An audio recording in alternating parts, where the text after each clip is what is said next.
Artist रहना खाना, उनके लिए व्हीकल, सारा सुविधा वो लोग दी।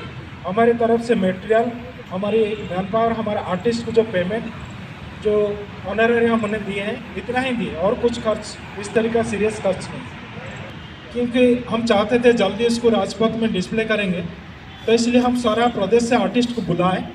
लेकिन हम चाहते हैं उसी प्रदेश को भी हम जाना है। यहाँ से जब कंप्लीट हो जाएगा ये चीज़ लेके उनका पास जाएंगे और उनका प्रदेश का आर्टिस्ट का साथ काम करेंगे।